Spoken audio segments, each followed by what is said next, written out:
Hi guys, uh, let's study chess lesson sa ngayon for advance. Maglagay lang kayo dyan ng inyong mga, mag-comment lang kayo dyan at babalikan ko kayo after this. Start. We'll have something interesting for everyone, no matter if you're a beginning player watching this channel or if you've been around the block a time or two and you're already a very experienced player. So what I'm going to do is I'm going to look for a game here on chess.com, and if you notice I've limited the rating, so I'm going for a lower rating category than what I would normally play, but I want to show you guys something interesting that I found in my own teaching and working with actually hundreds of students over the past few years, both privately and in classrooms. And that's this concept of safety. Right? And simply put, lower rated players, and I'm actually going to play d4 in this one. Lower rated players and those who are taking their first steps in chess have a real problem with undefended pieces, both in their own position and recognizing them in their opponent's position. And I've long believed in chess that you can get to a pretty decent level simply by recognizing when you have loose pieces of your own and taking advantage of the times that your opponent has loose. So this time guys, tinatry dito ng video maker ng London system. Okay? So if ever guys, pwede kayong mag-comment dyan, and after this live, babalikan ko kayo lahat dyan. Okay? Let's be friends. Pieces. Okay. And what I'm going to do with these couple games that we play, and I think we're going to play 2 games in this video, is I'm going to play in a manner that I consider to be pretty safe. And I'm going to show you like what sort of opportunities present themselves when you focus on having a sound position and not leaving yourself hanging out to dry. Because I can tell you from my own students and the beginning players that I work with, the times that they most often get into trouble and the biggest leaks in the game that are apparent are in situations involving undefended pieces. So I'd be willing to bet that this player, Nostradamus, gives us at least a few opportunities to simply win material without us having to do too much in this game. Okay, so I chose an opening, and I know I was talking over the opening moves here. I chose an opening that's very solid for white. It's the London system. I'm not advocating that you play this opening necessarily. I'm just using this for illustrative purposes. But notice already my position. I have virtually everything defended. Okay? My bishop that I brought out to f4 is anchored by my pawn on e3. My pawn that's foremost in the center on d4 is defended by this e3 pawn. My knights are communicating with each other on d2 and f3. Basically, you want to get in the habit of constantly scanning your position for weaknesses. This isn't something that ideally you would do on every single move.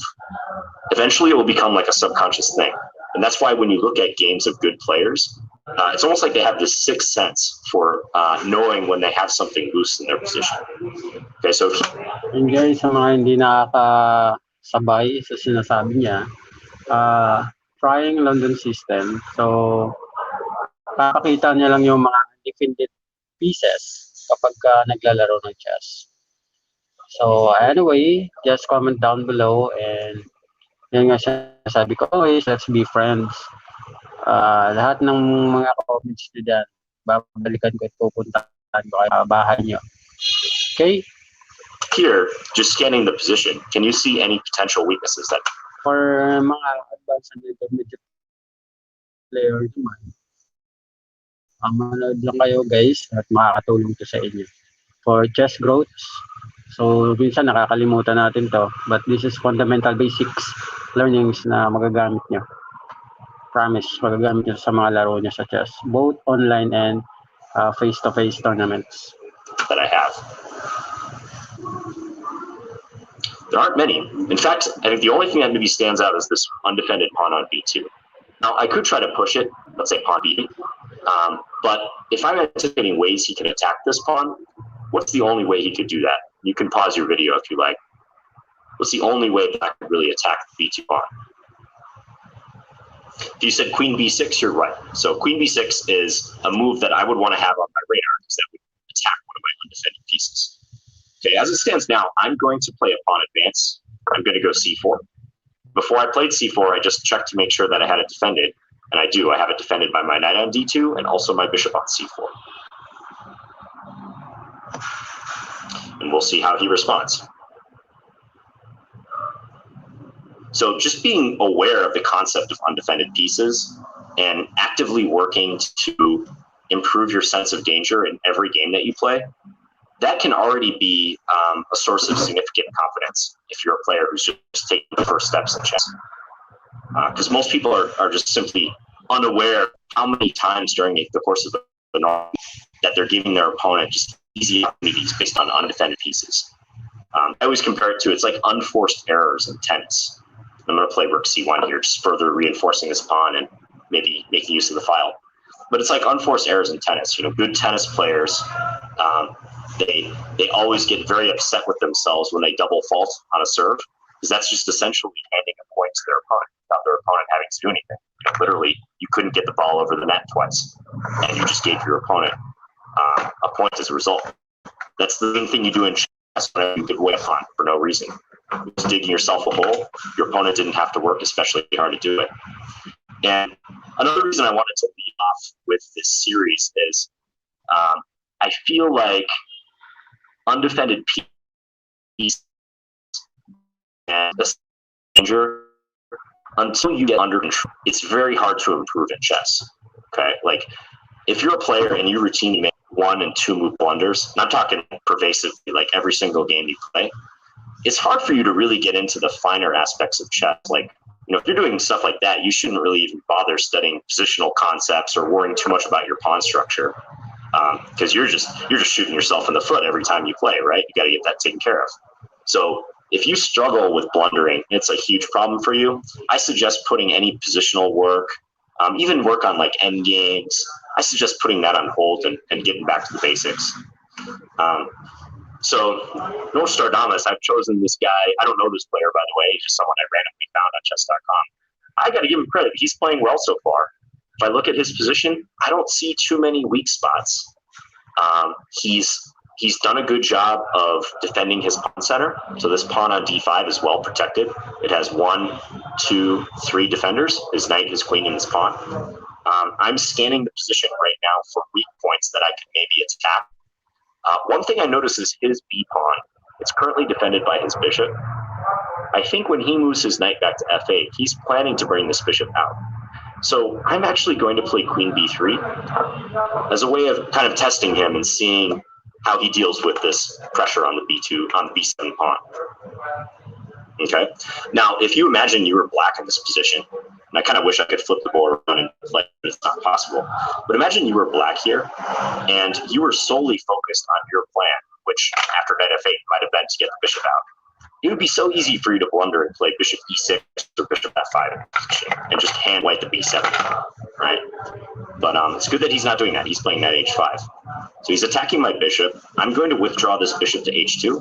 That's actually why I played h3 way back on move 6. Just wanted to give this bishop a little cubby hole to retreat to. Notice I retreated to the square. I didn't go to g3 because I didn't want to get the option of just taking it at any given moment. And I'm genuinely curious how he's going to deal with this, kind of latent pressure on b7. And he's played a solid move. He's played e6. Okay, that locks in the bishop further, but he's reinforcing a pawn. Just going to realize again, there's some moves I'm playing right now that I perhaps would not normally make in a game, but I'm just trying to play in a straightforward way that kind of illustrates these concepts that I'm talking about. Okay, this player is doing a good job of keeping everything under wraps. Okay, this move g5, let's think about this. It's a somewhat bizarre looking move. In the context of undefended pieces, what is the problem with g5? If you said that it undefends the knight on h5, you're correct. Okay, so by virtue of his last move, he's depriving his knight on h5 of the defender. So immediately when I saw that g5 move, my attention turned to that knight. Okay, because that might be a tactical opportunity for us. And in that regard, what moves would we look at? Well, I would look at moves with this knight. So The very first move I looked at was knight takes g5. Unfortunately, even though that's a discovered attack on his knight, he can take us with his queen. He can play queen takes g5, so I'm not going to play that move. I could play knight e5. I kind of like the look of that because that jumps the knight to the middle and also attacks this knight. I might want to hold that move in reserve. Another option that's very interesting is pawn to g4. That would attack his knight, and then if he were to move his knight back to f6, does anyone see an undefended piece we could perhaps capture? And it's the pawn on g5, so I could play knight takes g5 then. Okay. Now, if I do that, this is getting kind of advanced, but imagine the game goes g4, he plays knight f6, I take on g5. Notice that even though I've won a pawn, my knight on g5 is also undefended. Okay. So that is going to be the source of a tactical operation for him. If you guys can see that, following very well. So if I play knight g5 in that line, would be his tactical reply. And the answer is knight takes g4. So he could take there, opening up a discovered attack on my knight. Now, I could actually, I think, play knight takes f7, which is getting kind of deep into this position. I'm kind of curious how that works out. So I'm going to double check that line. And I think it does work in my favor. So you know what? I'm going to go ahead and play this g4 move and attack his and see how he replies. Also, he'll play knight f6. The greater chance he wouldn't see the attack if I had made some with my like maybe knight e5. But I wonder if it's dawning on him now. The reason I'm playing g4 is in order to take that pawn on g5. Okay, so now I'll continue with my plan. You guys notice how like all of my attention shifted to this area of the board. Like a couple moves ago, I was talking about my pressure on b7, but as soon as he made that, enough alarm bells in your head. Like the knight on h5 was undefended. So the first thing I looked at, if I had decided that there was a way to exploit that defended knight on a5, then I probably would have mentioned elsewhere. Okay, so he shows that he's kind of understanding what's going on. So he's doing a discovered attack on my knight with the queen now hitting g5. So if I were to simply take back, but I'm going to do this in between move. So this is like a desperado sacrifice, they would call it. So I'm trying to get maximum value for the knight that I know is going to be lost for me. Okay? And I think if I'm calculating this correctly, I'm going to win a pawn based on this combination when all is said and done. And that started way back when he played g5 a few moves ago. But given this guy's rating, I think the fact that he's playing an IM, I think he's doing a great job so far. I give this player a lot of credit. So he plays queen h4. That's interesting. He's not taking my knight. He's going for a counterattack. I think I'm just going to take his knight, and I could play pawn takes or bishop takes. I think I'm going to go bishop takes, actually. I trust that a little bit more. So notice by playing bishop takes, I'm defending this potential weakness on h3. Now I would expect him to take my knight. Nothing else really makes sense for him. And when he takes my knight, I'm going to attack. I'm going to play, I think knight f3 will be the move I go with. So attack the queen. Just try to back him off a little bit. I like the fact that I can maybe now get into e5 or potentially g5 later. And I've won a pawn through all this. I've got an extra f pawn compared to him. So we'll see where he puts his queen. And I'm constantly scanning for more potential weaknesses I could attack. If I have undefended pieces, everything looks pretty secure for me. My knight that he's eyeing is defended by my bishop, so I like that. I could check him on h5 with my bishop, but he goes knight to g6. Just seeing if I have any tactics based on that operation, because it's kind of tempting. I don't see anything off the top of my head. Bishop e5, I'm very tempted to play. Bishop e5 check, he goes knight e6, I could go bishop e5. I'm just gonna play it simple. I'll bring the knight into e5 with check. I expect him to play king g8 to go back. And when he does that, I'm just going to prop up my knight. I'll play f. I kind of want to increment this maybe. Maybe we'll get in the game, but I'm getting a little low on eyes, so two more loses.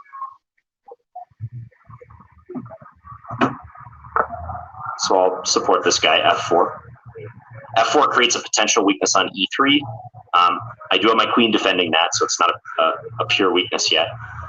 Overprotection is a really great concept that can help you minimize blunders and mistakes involving undefended pieces and loose pieces. So now I'm overprotecting this knight on e5. It's defended 1, 2, and if we count the bishop on h2, 3 times. So that's great. He still has trouble developing this piece, so I've got that pressure here. Okay, he plays pawn h5. And immediately I ask myself, why can't I take that pawn? And when I'm looking at the position, I don't see why I can't. If I take it, my bishop is undefended. Okay, so I want to look at ways he can exploit that, but he can't check me on g6 because I cover that square twice. He can't check me on g5 because I would take him with my pawn. If queen f5, I could just take his rook on e8. So I'm going to take this. I don't think he has anything. And that move right there, that's a really good illustration of the types of moves that players, I'd say, even below 1400, maybe below 1200, they play a lot. You know, there's unforced errors, and you want to be ready to take advantage of that. Not getting yourself discombobulated in the process, okay? So I didn't immediately think, like, oh, this guy's trying to outsmart me. You know, I had it in the back of my head, like, maybe there is some reason he's doing this. But at the end of the day, I got to trust my instincts that he just made a mistake. Okay, I think my bishop is fine on h5. I could leave it undefended. I'm going to go king h1 to get more firepower down the file. If I was really concerned about that bishop, I would move it back to g4. But I've seen that if he goes and attacks it, like let's say with queen h6, I can play bishop g4 then. This move, I have bishop g4 once more. So no big deal, no harm, no foul. Everything defended, nothing out of place for us. Okay, he took my knight on e5, and remember I overprotected that piece, so I'm glad to be able to take back. Which way should I take? Captures look pretty good. I'm going to take this way, just because I want to keep my king a little bit better defended. Maybe I want to open that file. I like the fact that my rook can come over to g1 soon and harass his king. Yeah, I think he has trouble doing much with his bishop on c8, his rook on a8. Both not participating.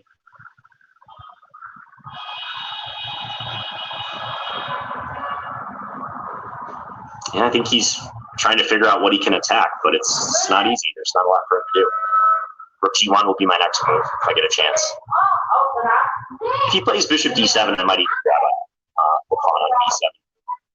He plays b5, so he's lashing out a little bit. It's probably not a bad move. I'm just going to push. I'm going to keep this closed. I just didn't want his bishop to become a problem down this diagonal. So I'm going to do that, and then I'm going to play the rook over to g1.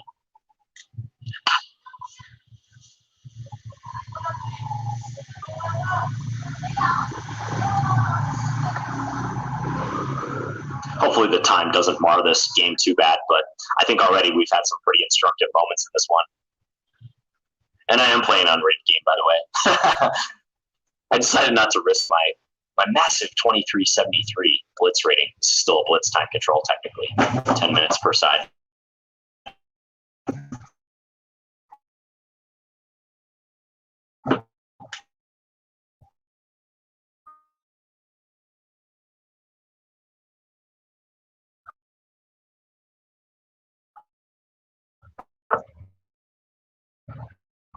Or d7, the defender.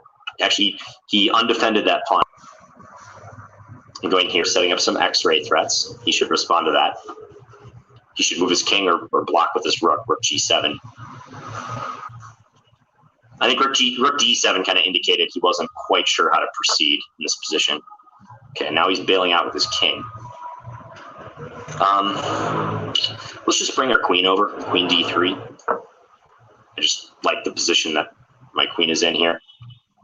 Maybe he'll run away king e8. I don't know. I could attack his queen at a moment's notice too with bishop g3 if I wanted.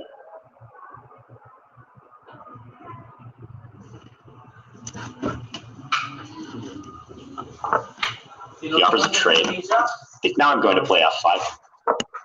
Before I played f5, I checked to make sure this pawn advance is properly supported, and it is, by my bishop on g4 and my queen on d3. 2 defenders. He has 2 attackers, but it's no problem. Okay, good move by him. So he's saying that if I take, he's going to win my game. It's good thinking. I'm going to support this pawn again, kind of anticipating that he might bring this rook over, and he does. And yeah, that's actually a pretty good move. I'm going to go here, reasoning that if he takes my pawn, I can play bishop h5. But yeah, he's probably going to let me do that.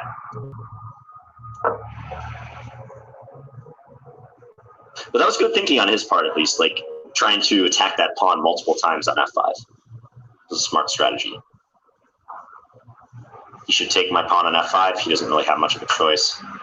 And unfortunately, he took it with his queen. So, yeah, undefended or weakly defended piece error. So he didn't see that I could play rook takes queen. Now, I'm not going to take his rook yet. I'm just going to keep piling up on that piece.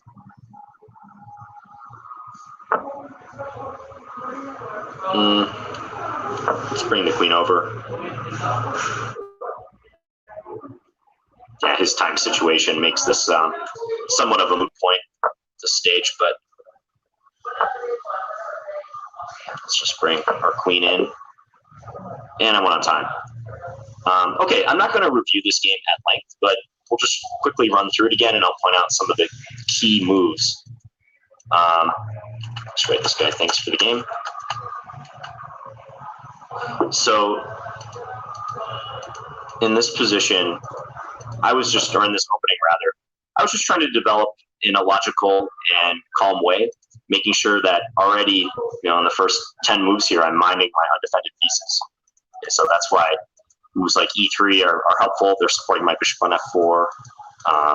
h3 was kind of a move. This is sort of long range. We're getting into some opening theory here, but I'm making sure the bishop can drop back to h2. I was talking about the role of the b2 pawn and how it doesn't really have a role at the moment, but that's a potential weakness that really when I develop my bishop to f4, I should be at least somewhat aware of that I'm weakening that pawn.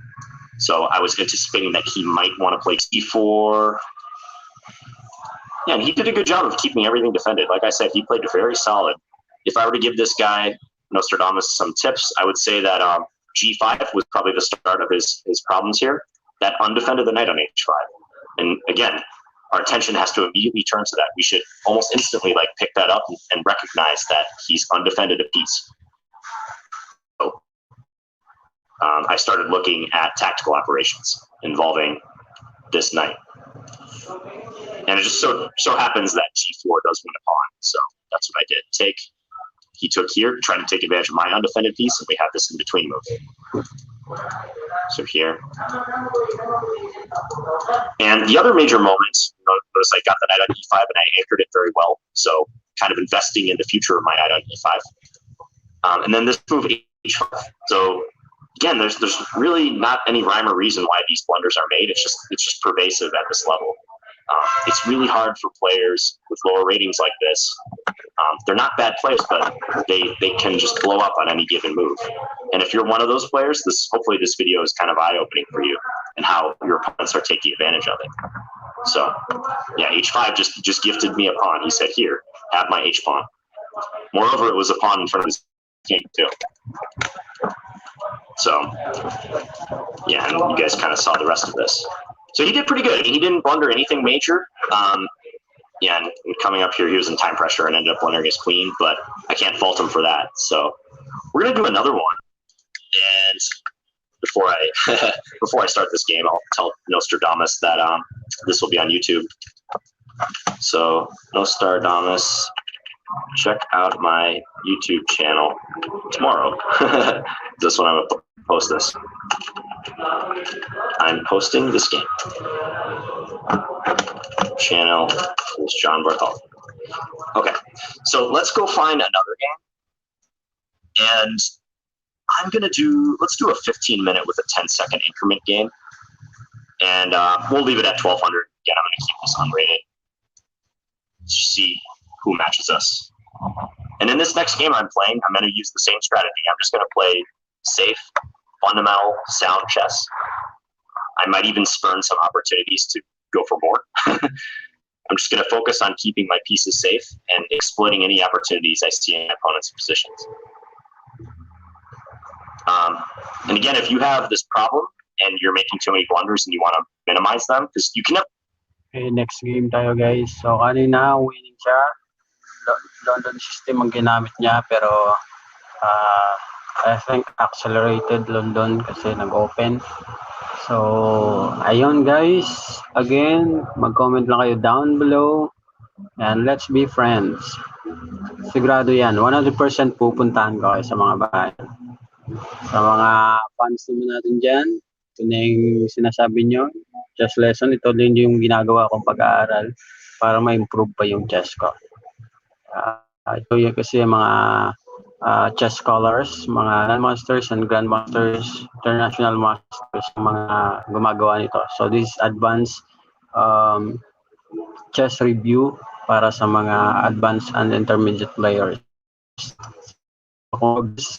Start browsing and scrolling my videos down below kung ikaw ay baguhan bago ka pumunta dito. And don't forget na lahat naman ng mga grandmasters and simula sa beginners. Okay, don't stop believing. Let's continue guys, second game. Never get rid of these. I mean, even at the very top level, there's blunders that happen constantly. You can never get rid of these blunders altogether, but you can control them. You can get to a point where you're not prone to making simple blunders anymore. Like anyone can get to that point. And if it's a big problem for you right now, what I really suggest you do is be paranoid. Okay, be paranoid about undefended pieces. It's better for you to be paranoid about them and focusing on them too much right now than neglecting them and making the same old errors that you're used to. Okay, so it's taking us a little time to get a game here. Maybe if I do a custom seek as well. Let's do a 10-minute game with a 5-second bonus. Let's start that. We'll see who we get. Someone match us.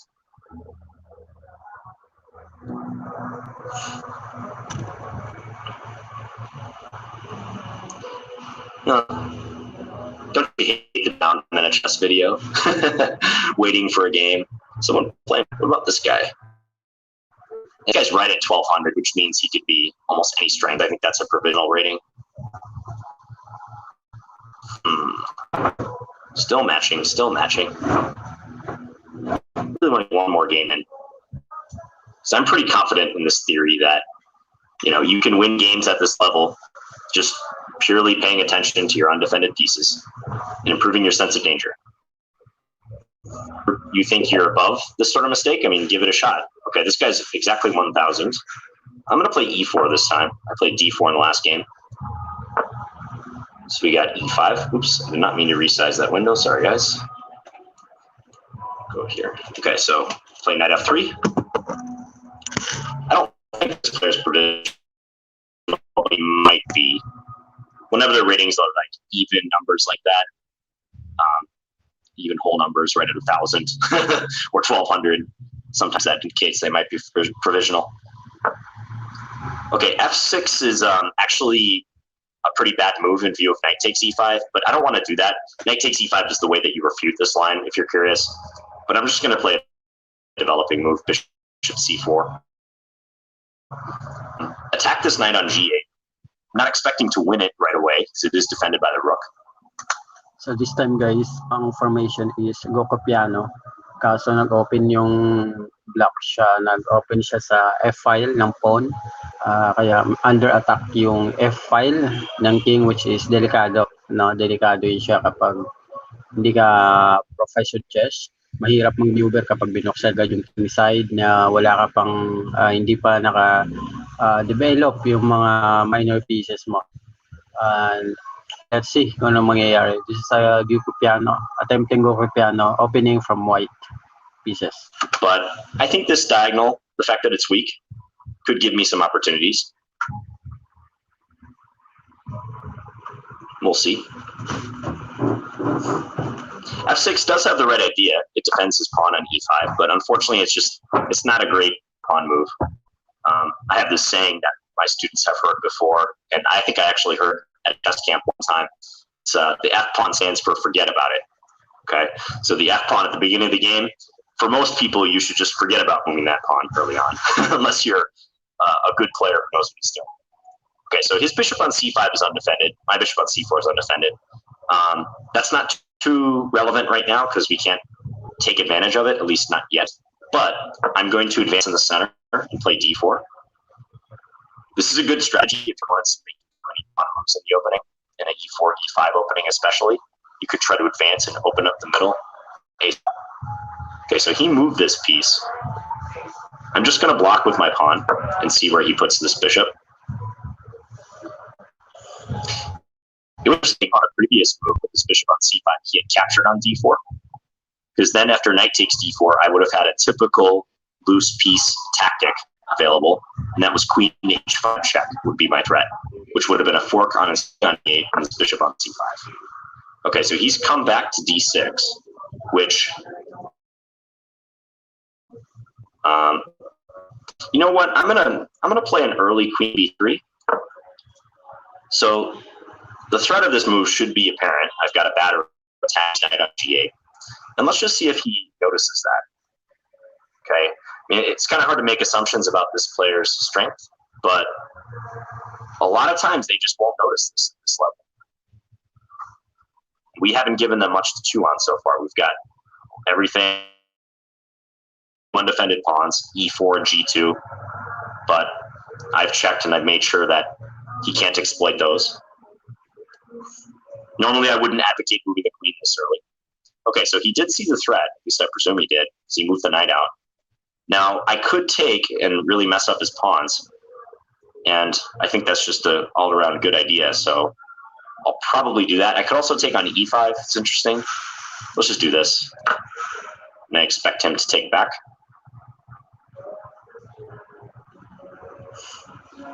Now, when he does take back, I think I would play bishop F7 check normally, but for the purpose of this video, I'm just going to continue developing. I'm going to play knight BD2.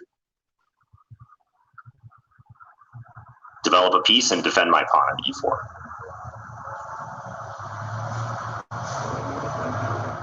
A little surprised he's spending this much time. Yep, he does take. Bishop F7 is a good move because it forces his kingdom if he loses the right to castle. Maybe I could withdraw my bishop to H5 and even try to get the queen in after that, but let's just do this. Nothing wrong with knight BD2 at all. He hasn't developed any of his queenside pieces yet, so he should do that. You can really see the effect of that F6 move on move 2 now. He has serious issues with the A2 G8 diagonal. Permanently weakened diagonal. He can't castle because of it. Queen E7, okay. I kind of want to work my knight in. So I'm going to play knight H4, and then I'm going to try to get into F5. Okay, now, what about the move knight H4 should make white at least somewhat concerned? See if you can answer that question. So I want to play knight H4. Why do I have to do that before I play that move? Okay, at this stage it should be obvious, but when I play my knight to the edge of the board, it's undefended there. Okay, so I'm going from a square in which I'm defended twice by my knight on D2 with the pawn from G2 to a square where I'm defended no times at all. Okay, so that's a little tenuous. Even though I'm making my way into the beautiful F5 square, I'm double checking, I'm taking a look around. Does he have any tactics that he can use to exploit that? Like one tactic I'm looking at, if knight H4, can he take me on d4? Because then maybe his queen can come in and attack this pawn. So I'm looking at knight h4, e takes d4, and I just told myself, well, I can take back on d4. That's fine, because if he took my pawn on e4, I'm defended by this knight on d2. Okay, so I don't plan on having this knight on h4 long. I want to bring it into f5 as soon as possible. I think I'll get it there within the next move or two. And I'm recognizing that this is a potential opportunity for my opponent. Now, once I do get the knight into f5, I don't want to get too far ahead of myself, but I like that because I'm attacking his queen. I'm also attacking this weak pawn. So also I'd be hitting his bishop on d6. So this looks like a great square for my knight. And he's suffering from some development problems.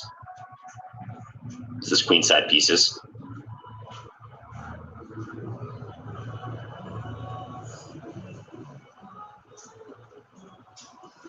We'll see how he responds.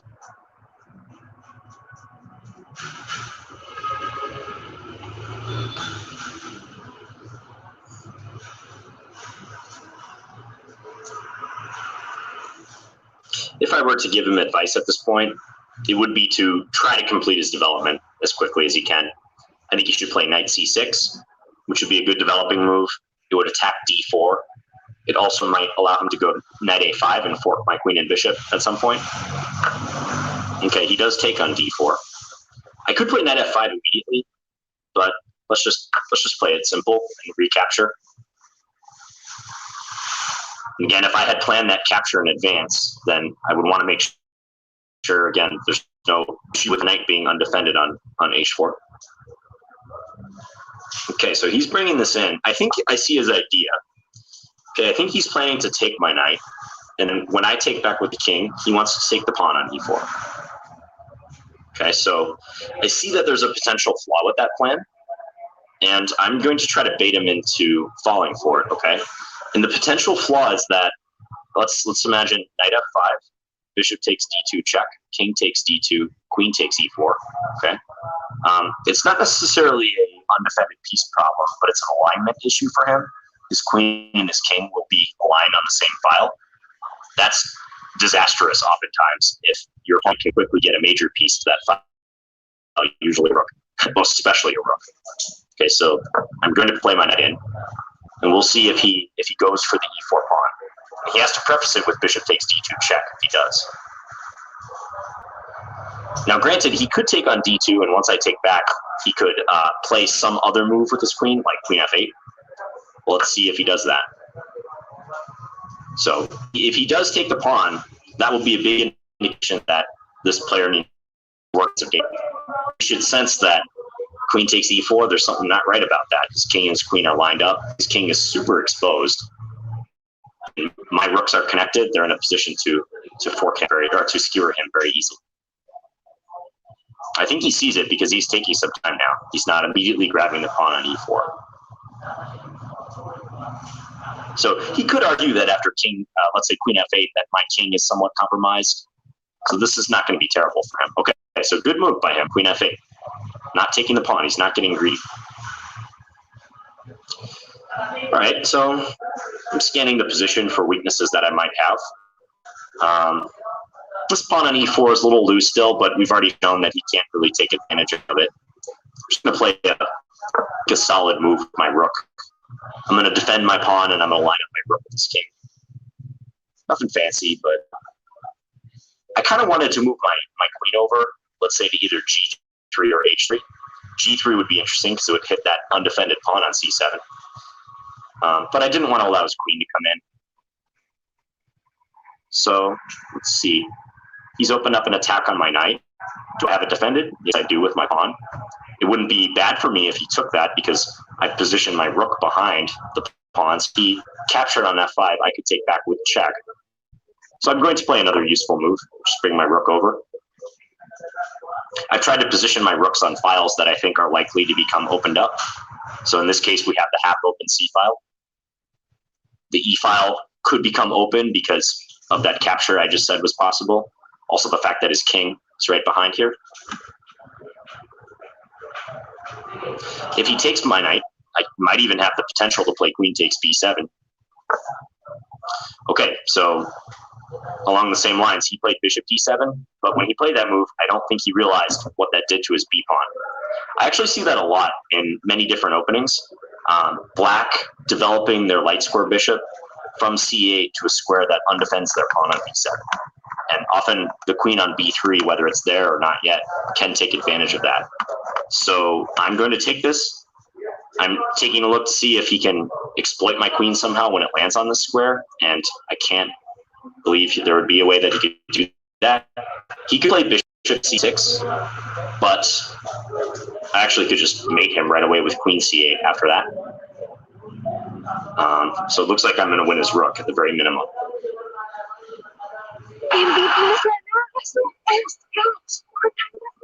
Switch to Head and Shoulders.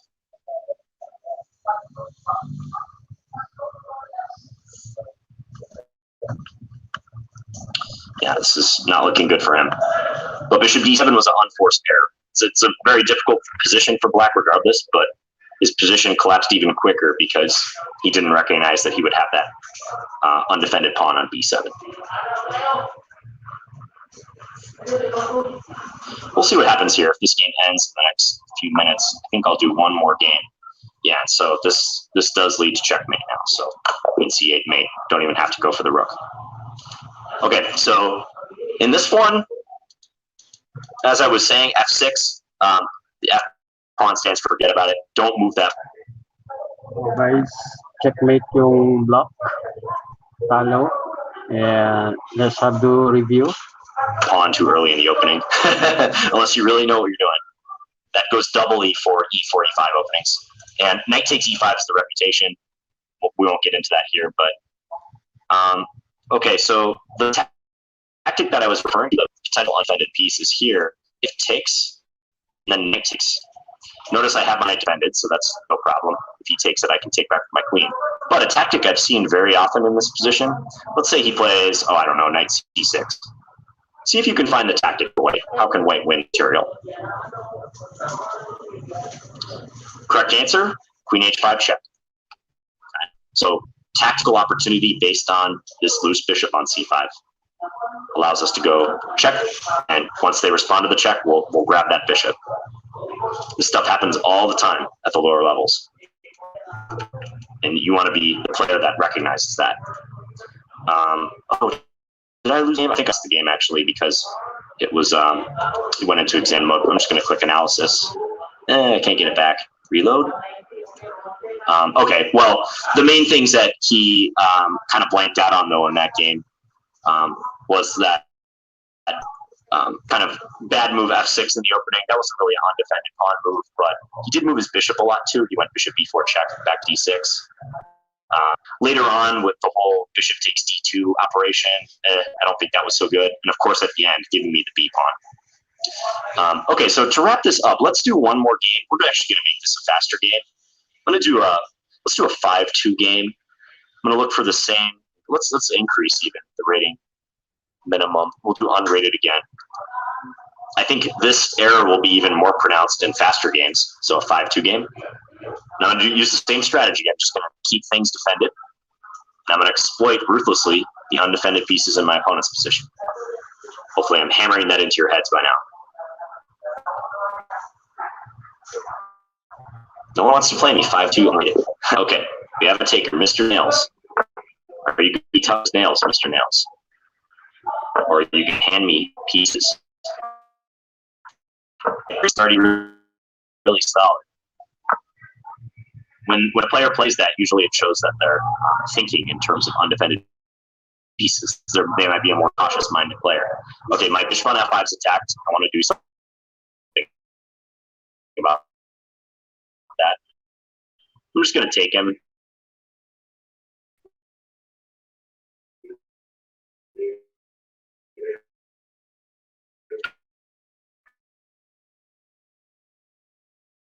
Keep it simple.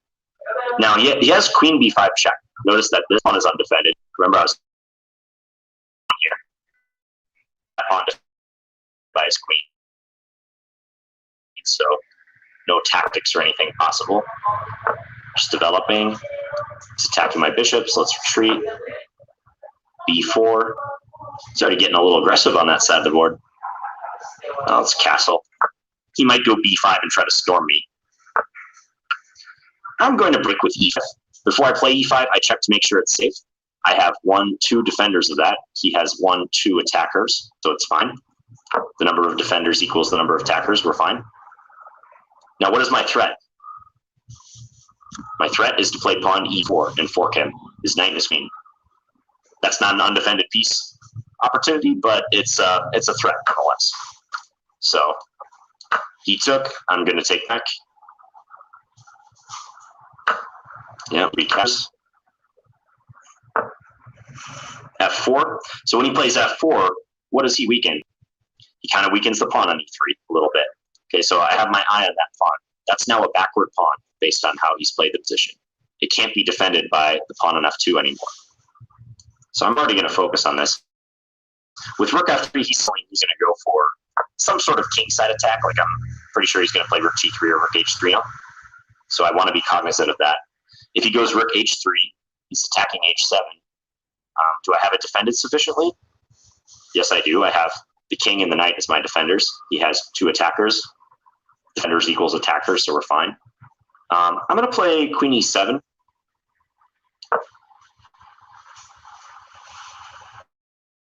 Yeah, and I'm going to take aim at this pawn again. This is solid. It allows my rook to come over.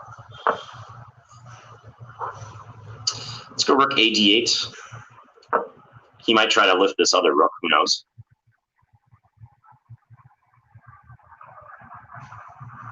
I wanted to make sure that he couldn't deflect my knight in any way. Actually, with g4, he's trying to exploit that. He's saying, here, go ahead, take my undefended pawn. But if I did that, he would play queen takes a7 check, and I would soon be mated, king f8, queen h8. So I think I'm actually going to stuff my knight on e4. Little initiative he has going. So I'm blocking his queen from attacking h7. I like the fact that my knight is supported many times. The pawn's defending it. I have queen, rook backing it. Again, if you have trouble with undefended pieces, overprotection is your best friend. You can overprotect till the cows come home until you take care of this problem. It's not a bad strategy. I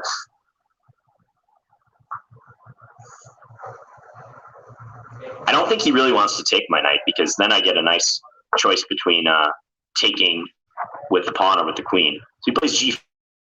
Not really worried if just then he has that attack on h7. I think I'll play g6. Then I can get rid of the queen takes h7 once and for all.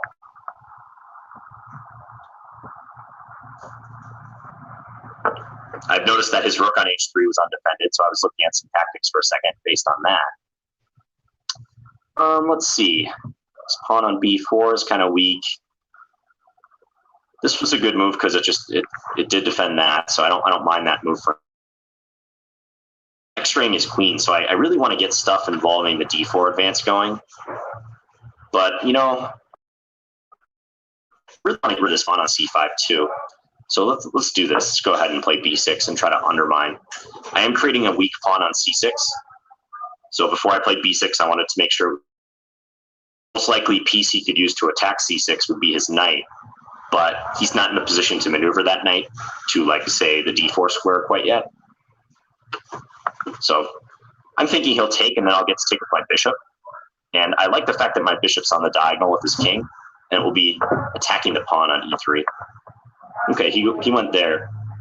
So what do we think his idea is? I think his idea is to double rooks. He's going to play rook h3. I have a couple ways I can deal with this. I could play h5. That's an interesting move. Because then if he takes en passant, I would win his rook. But I think I see a tactic involving this undefended rook, so I'm going to go for it. It's knight takes g5. And if he takes me with his pawn, I take with my queen, and his rook is going to be in trouble because that's a fork with check. So that's what I'm going to do. I'm going to take. You see how as soon as he undefended that rook again, I had a tactical opportunity. I can't claim that's going to happen every single time that one of your opponents like undefends their piece, but it's a huge red flag. It's a huge indicator that something is present. And if you're not in the habit of recognizing that, you're going to miss a lot of tactical opportunities. So, even though I was up a pawn in this position to begin with, actually, was I up a pawn? No, I don't think I was before I did knight takes g5. Even though I had a good positional game, maybe, I think I'm going to win this game based on recognizing that knight takes g5 opportunity. Okay, here there's lots of targets for us. There's this pawn on h2 we can swoop over and attack. The pawn on b4 is undefended, although I notice if I take that, he might have ideas with knight takes d5. There's an x-ray on my queen. I notice his king is lined up with my rook. We've been discussing this in a couple games, so d4 is a really strong move. I'm going to spurn the opportunity to take one of his weak pawns in favor of this, just because it's that strong. So that's a pretty brutal move.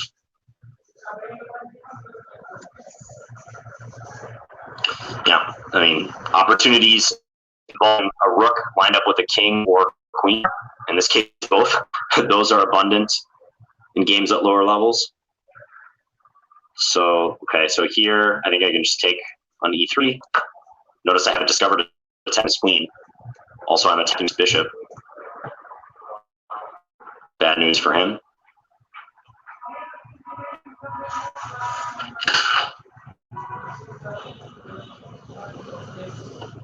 Yeah, and I think he's recognizing at this point that he doesn't have much going for him. Too many threats.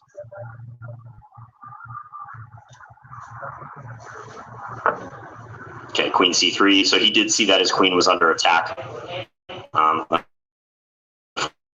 Fortunately, it's just kind of two to take. And I'm doing that with check 2. Discovered attack.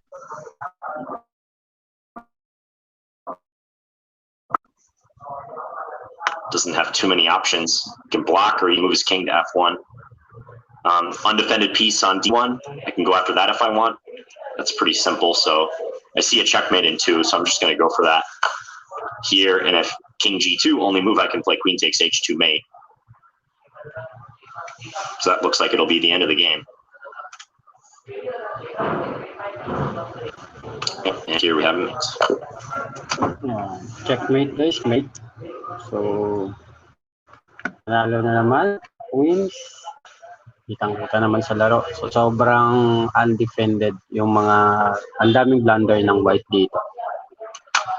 Okay, so quick look at this one again. Player playing solid, e3 on move 2. This usually indicates that they're going to play like a system, which involves most of the time playing b3 and bishop b2 later to get that bishop in the game. And here I was talking about how I wanted to recognize that queen b5 check was a threat, because I have developed my light square bishop early. This goes doubly true in d4, d5 openings, because very often you're wanting to get your light square bishop out and this pawn becomes weak. So I played c6, prophylaxis against queen b5 check, taking care of that threat.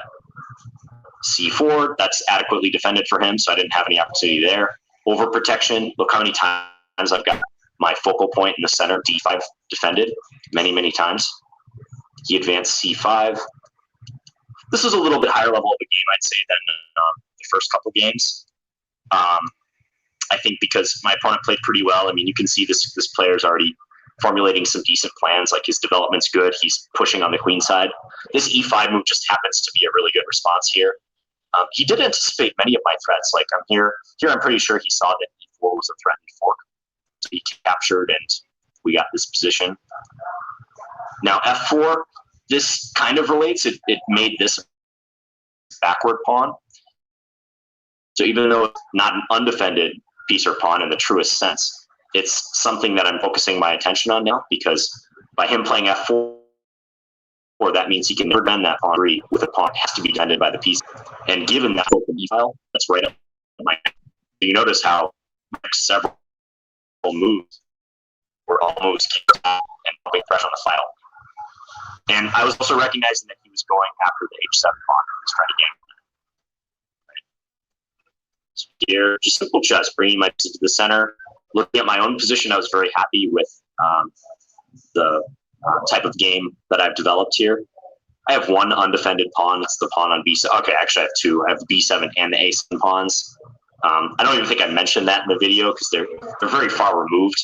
If I was being really diligent here and thinking about every single undefended pad, that would be something I would take into account. But the battle had did so much to the king side of the center, and he's not in any way able to take advantage of those. So it was a minor concern. G4, undefending a pawn, it's totally bait, right? Like if I take, he's able to take on h7. Oh, and I just destroyed the game because I made him move on here. I keep forgetting to do that. You know what? What we'll do is I'm going to go out and I'm going to come back in. I go to my profile and grab the game.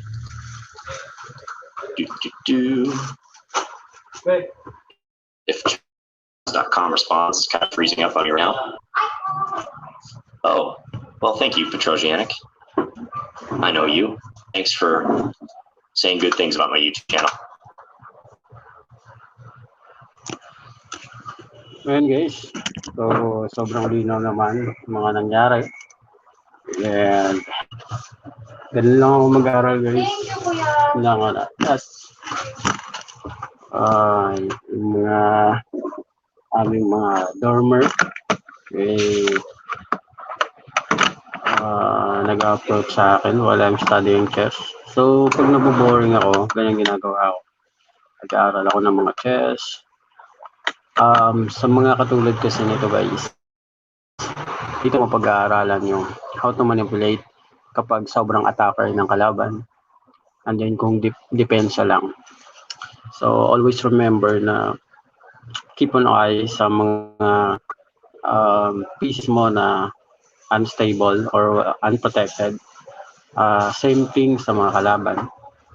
Kapag ang kalaban mo ay sobrang mainit or nagmamadali, hindi niya mapapansin yung mga unprotected, mga discovered attack. So when you say discovered attack, once you move your pieces, ay minsan sacrifice, pero meron siyang second attack or follow-up attack which is lugi or minsan brutal na mangyayari as that is checkmate. So, yan lang guys ang gagawin nyo din.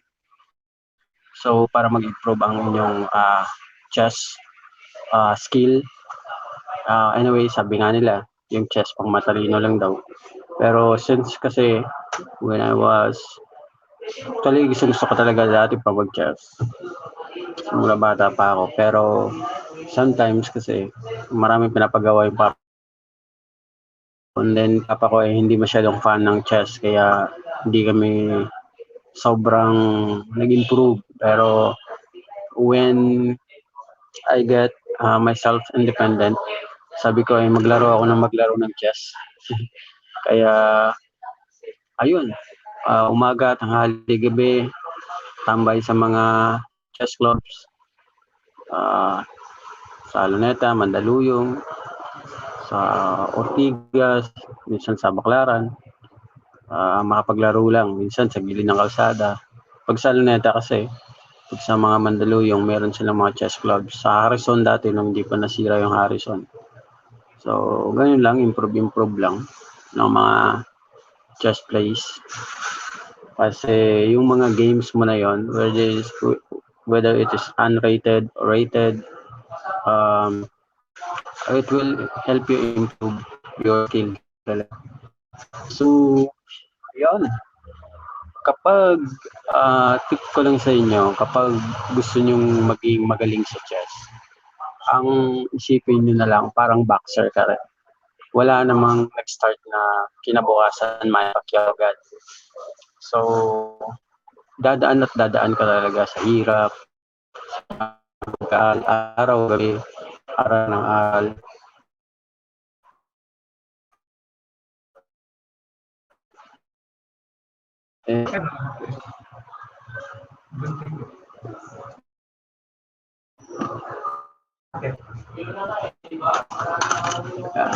Aral lang po ng aral. And so, kung ikaw ay gusto mo maging magaling sa chess, parang boxing na dadaan ka muna sa jogging, sa training, jab lang muna. And then, it will come to combinations kapag sobrang galing mo na. Balang araw magiging champion ka rin. Good luck guys. And sabi nga sa inyo, always, if you don't see yourself as a winner, you cannot perform as a winner. Number one and champion. Good luck everybody. Good luck everyone. Bye.